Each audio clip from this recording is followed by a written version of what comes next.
Shalom! Welcome to Hebrew Literacy for our Psalms Immersion study. Today we will be working through Tehillim, Psalm 27.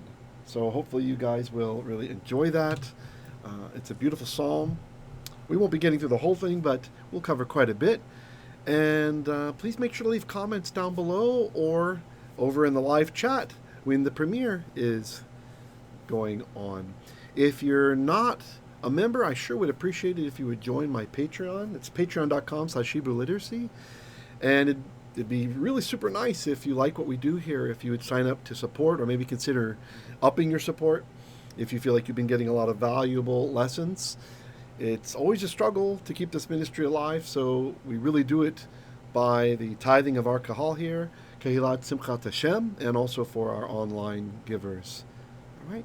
So let's go ahead and start with a real quick opening prayer. Avinu Malkeinu ken yiratzon, ki hashircha hazot yichei tov b'einecha, ta'azerna et kol talmudai, Adonai tishlachna et ruchacha aleinu. L'chol hadevrim ha'eli, anachnu nevechecha b'schut Yeshua HaMashiach. All right, let's get to it then. So here we are with the beautiful layout. If you can see on the top here, we have Kaf Zion, that's 27, and let's just go ahead and get started. The only thing that's really extra in here is you'll see a comma sometimes. That comma is not part of the Masorah. This was added. This book is really, even though it's beautiful, it's really for native Israeli speakers to try to understand the Psalms. Like, so if you'll see here, let me, in case you guys missed it last time, I'll show you on the bottom of each page. You've got these notes here, right? So in bold, we have the actual Bible text, and then it explains to the modern Hebrew speaker what that word or phrase means, right? So in case you're wondering what those are, that's what's going on. So here we'll have a little something here, like Yitzpanani, to hide me as a treasure, Besulko, in his sukkah, this kind of a rare ending for O. And then here it's going to put it into modern Hebrew, Yastireni. So even the ni, though, that's not really a modern Hebrew way to do it, but they're using a word that's more familiar to people. Seter, right? Satar, to hide. And instead of besuko, we have it this way.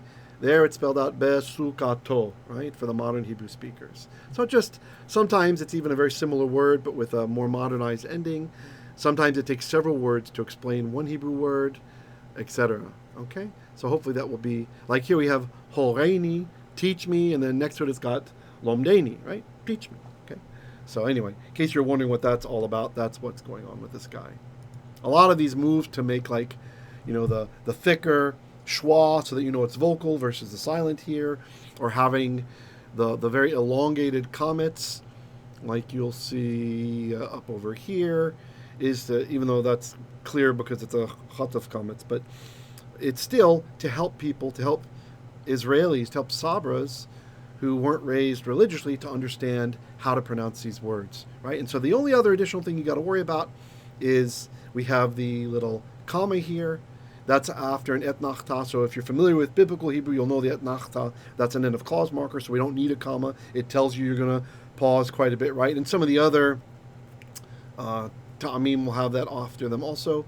And then the other thing, when the tetragrammaton is written here, we have yod-he, waw-he, right? And of course, it's reminding us we read that as Adonai, right? But there are times where it's to be read as Elohim.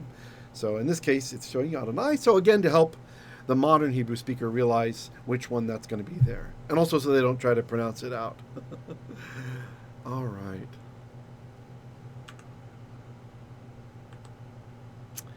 Here we are at the beginning again. Le David, of David, or belonging to David, or Le David. Adonai, Ori, Veyish'ei, Mimi Ira. So Adonai, Hashem, Yod-He, Vav-He, is the Or of I, right? So the light of me, he is my light. And maybe we'll go ahead and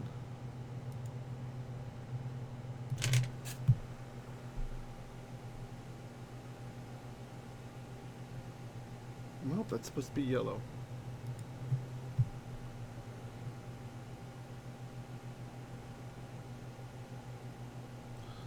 of course, the E ending. That's our my. He's my ol. And ol is light. Light. Okay. I just realized that's kind of hard to see because, there we go. Had the wrong scene. Adonai is my ol, my light. Ve'yishri.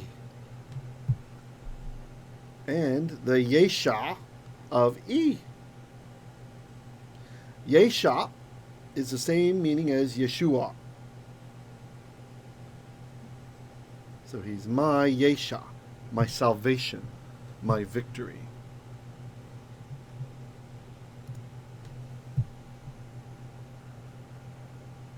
Of course, our conjunction and there.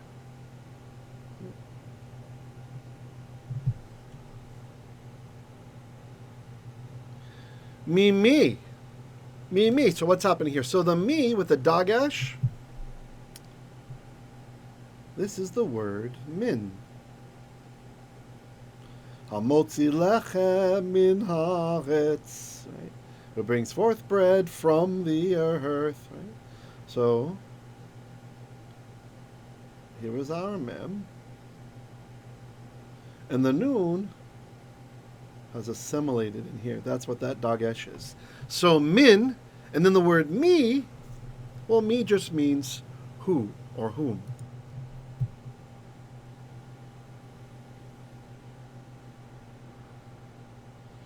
Me means who or whom.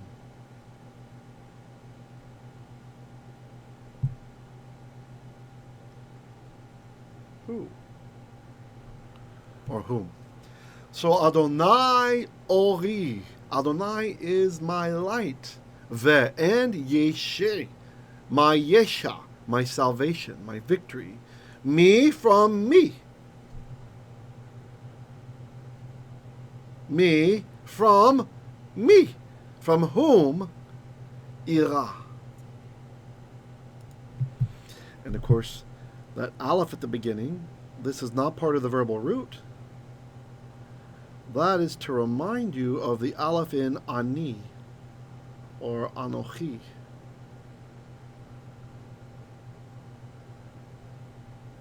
So that's, I'll just write the shorter form. Ani. That aleph should remind you of ani. And then our actual verb is yod, reish,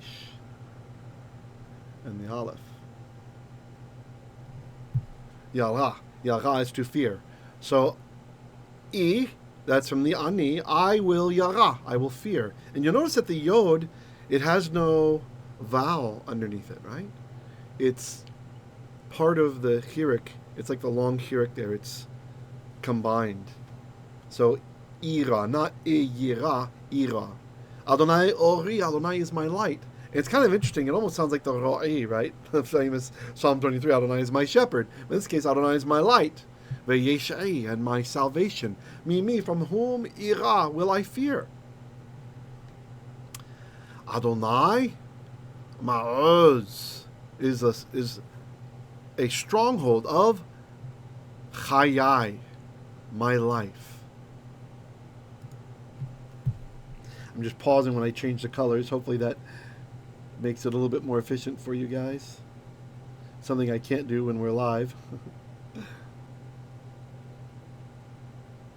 So the I, that's my. My as a plural, right? So, Susi, my horse, Susai, my horses. The word there is Chaim, which just exists in the dual, Chaim, like two lives. We drop the mem, add the yod, so it's my life. Really my two lives, but that's just the way it exists in Hebrew. And because that, we have a construct chain here, actually. Maybe I'll stop pausing, it's for now. We have a construct chain here.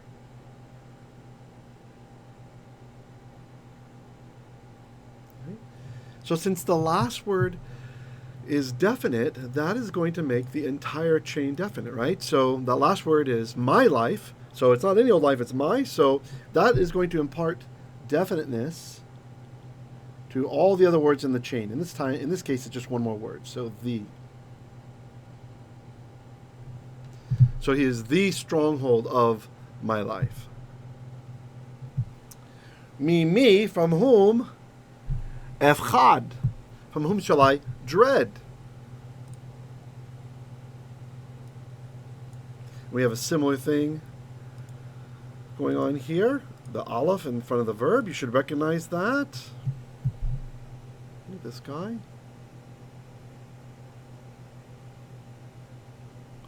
Just like that one up there. Right. Pachad, and you might not be quite used to seeing the chaitz this way, with a little hat on top. This is a scribal tradition that some minhags use in order to make the chait more obviously different than the hey, right? Because it's so easy when you have a hey for just those little, like look here, just this little bit to touch right there. If it touches and then you think it's a chait, but if you're used to seeing the chait with a little like hat on it, then no problem. It's just a nicer way to distinguish. So pachad is to dread. So from whom shall I pachad? From whom shall efchad I dread?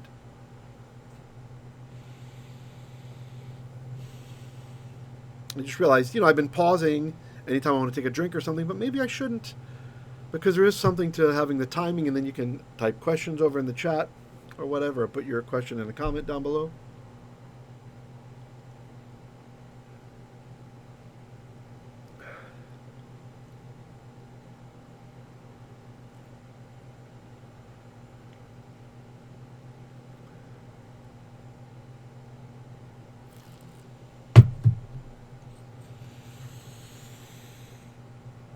All right, let's continue. Verse 2. I like how they colorize differently the numbers. That's kind of like what I do in my Shabbat teachings when I remember to or have time to. Okay. Bikov alai meraim lechol. So karav. You probably know this verbal root, karav, right? At least if you pay attention to the Shabbat, the Torah teachings, right? Kof, Aish, Beit. Karav is to approach, to draw near, right? This is where we get the noun a korban from. It's an offering, something that you approach with, right? Or hiklev, to cause to come near, to bring near. In other words, to offer, like to offer an offering to Hashem. Now, this is an infinitival form, the karov, and I've shared with you guys before. I'm feeling a bit lightheaded. What's going on? I've shared with you guys before, when you have an infinitival form and you put a bait in front of it, very often the bait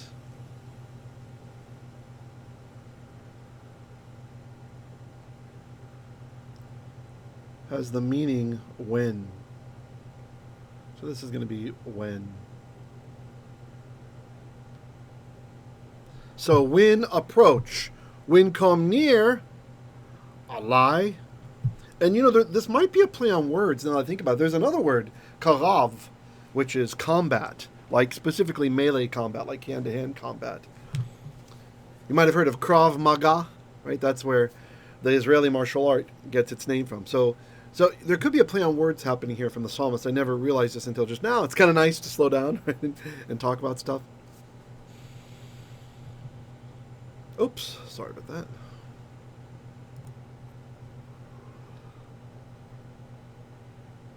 Come on.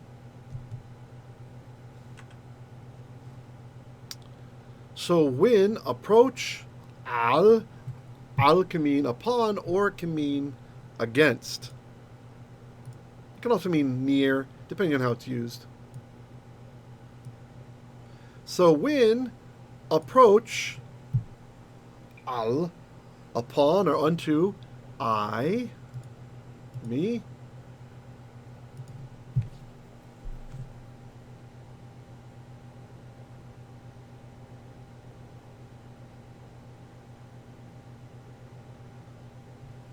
Or against me. Mera'im. These are evildoers. You can see how it's related to the word ra, right, or to do evil. So mera'im, those who do evil. Sorry, I keep doing that with my mouse. Trying to get rid of some red lines on my screen. There we go. That looks better. Okay, so I can see without it cutting through the vowels. Lechol, to eat, to devour. Et, that of course is the definite direct object marker. The DDO, which we don't translate. Tried to make it green. Oh well, it's blue. Besari. So basar means flesh, meat, body. Soma or somatos in Jewish Greek, for those of you who have studied Greek. So the basar of I. Basar, the long ah becomes a eh, because the accent's going to move. So besari, my flesh, my meat. I'm not really sure why they have this guy here. I think it's maybe just to remind modern speakers that it's the word basar, but here the Merecha is telling us this is where the accent is. So besari, my meat, my flesh. Tsarai, tsarai.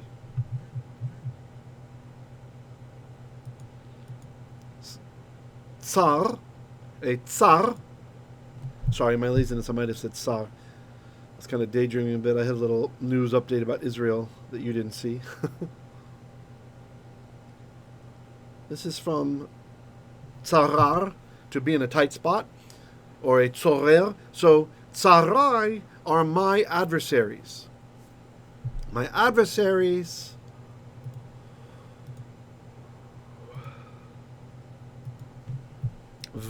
and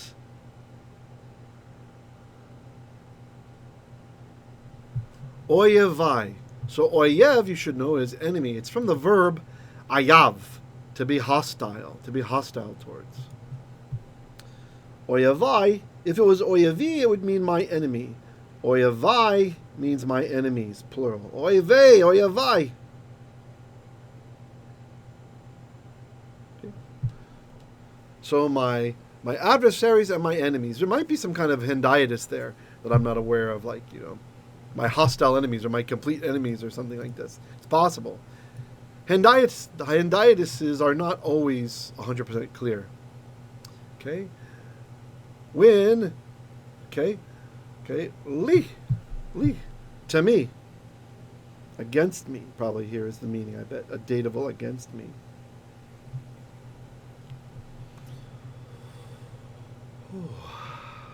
Oops, sorry. Having trouble with my mouse, I can't. I wanted to pause to change colors, but I can't get it over there. What is happening? Very strange. Doesn't want to let me access the other screen. There we go, got it. So here we have hema. Hema. Now, we have this word hema. It's the same as haim. It means they. But it's possible that this could be, there's an Ugaritic word that means behold. So it might actually be that, an ancient Hebrew word meaning behold. But it could mean they. Either way, it's going to have kind of a strong, even if we say it's hema, they, because the next verb already has the conjugation of they will. Oh, wow, I'm really having trouble with my pointer. I can't get it in the right place. Come on, come down here. Interesting.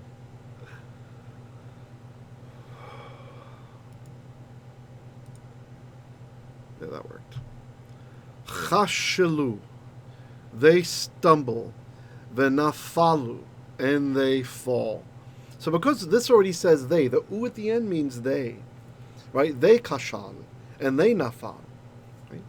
Because of that, whether we understand this as an old dialectical form, homa, meaning like behold, or if it is hema, they, either way, it still has the same meaning. Because we don't need to say they. They is already here. It's already in the u and in the u. So really what this says is, if it is hema, meaning they, then it says they, chashalu, they stumble. V and nafalu, and they fall. You see, they, and they. So either way, that would be then an emphatic particle. When you have, or pardon me, an emphatic pronoun. When you use a pronoun like he, she, I, you, them, y'all, etc., and it's already embedded in the verb, then it has an emphasizing feature. So whether this is actually the old huma, like behold, the Ugaritic form of hine, or whether it really is just hema, meaning they, either way, it's an emphasizing function, right? That's really what hine means, the behold. It's like a little exclamation point. So they themselves, let's translate it this way, as if it is the emphatic pronoun. They themselves, and you could maybe feel, are the ones who chashalu v'nafalu.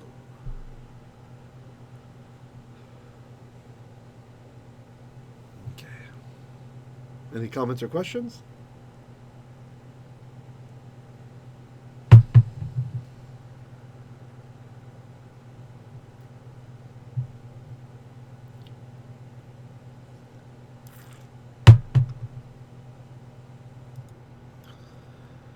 All right, I'm going to change the page, so if you're a note taker, now's probably a good time to snap a screenshot if you need. Maybe I'll just make that DDO look a bit darker. Or if you have a question for my future self. And even if you watch these videos after the fact, if you're not watching live, it's still okay. You guys can leave me questions down below. That's totally fine.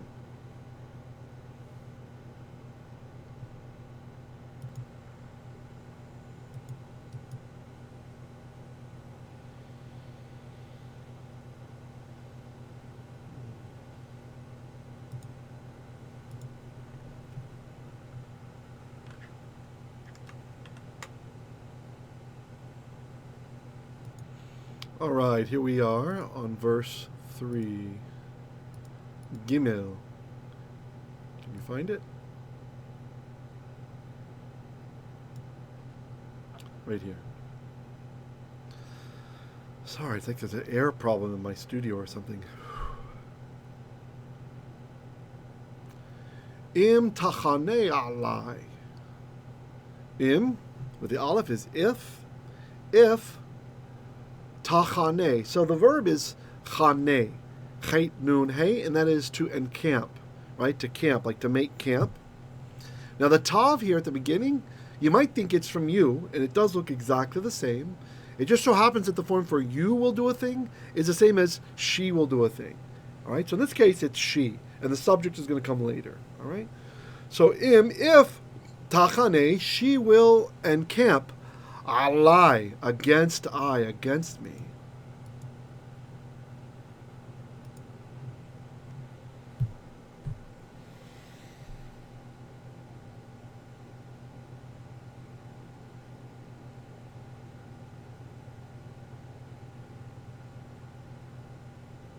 Against me? Whew. Might have to cut it short at 30 minutes. Seems there's an oxygen problem down here. I opened the door and it didn't really help, but you know, lately we've been smelling like propane coming from outside. It's very strange, so I wonder if there's really a O2 problem down here.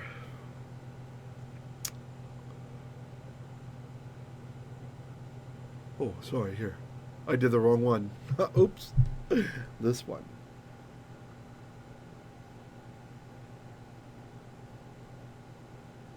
Against me. Im tachane alai, if will encamp against me, machane, a camp. A camp. What this means, the nuance here is probably an army, right? So our verb is here, and then the subject is here, and it's very normal for some smaller word to jump in there before we get to our subject. That is standard biblical Hebrew. Very normal for that to happen, okay?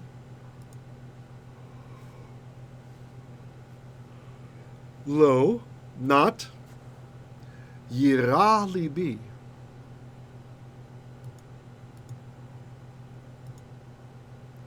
So again we have yara, to fear, but we have the yod in front of it.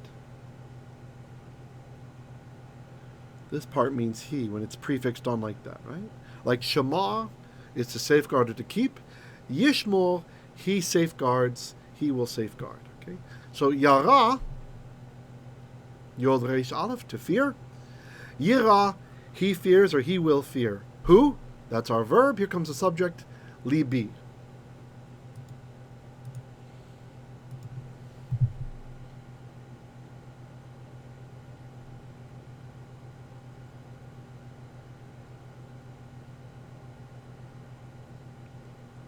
That's my lev, my heart, my mind, my thoughts. Lo yira libi, my heart will not fear.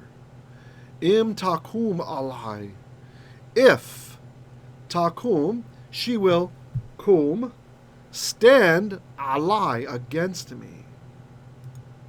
I know we're doing the suffixes a lot, but I think it's important every once in a while to hit these. Just to remind you guys that they are all over the place, to encourage you to learn them if you haven't learned them yet. Against me, milchama. And of course, that's a nice Hebrew parallelism we have here. Machane, and so camp, and war. Milchama means war.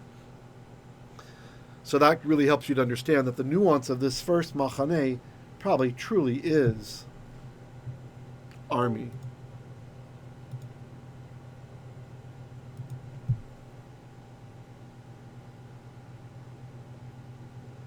An army, right? A camp. Army.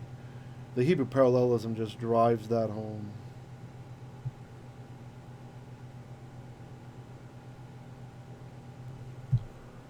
Okay. Milchama, war. Bezot.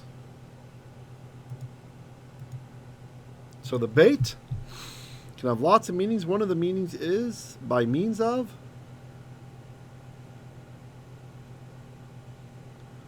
So by means of, by zot, by this, by means of this. Although Dahood, in his 3-volume commentary on the Psalter called The Grammar of the Psalter, he says that he thinks here in a couple other places it's an emphatic, like indeed, or even then, ani, I, voteach, will trust. And this is an active participle, right? So you might think it's present tense. That's a modern Hebrew dialect way of looking at participles. That's not how they work in the Tanakh. So because we already have the yod here establishing imperfect, lo yira libi, my heart will not fear. If takum, if will stand alai, against me, milchama, warfare, will rise up against me, warfare. Bazot, even then, or by this, ani, I will boteach, or voteach as it is here, I will trust. Batach is to trust, and we get the derivative betachon, right? Confidence, from batach, the verb to trust. All right. And I think I'm going to stop there. I know we're just about half hour, though usually there's more crammed in when we're not doing it live, when we're just doing a premiere like this. I know it's just 3 verses, but I'm concerned about the breathing conditions down here and not feeling so great, so I think it might be wise to go ahead and stop and get this up to make sure we have a class tonight. All right, so do you have any comments or questions for me? Try to hang on just for a second more or so.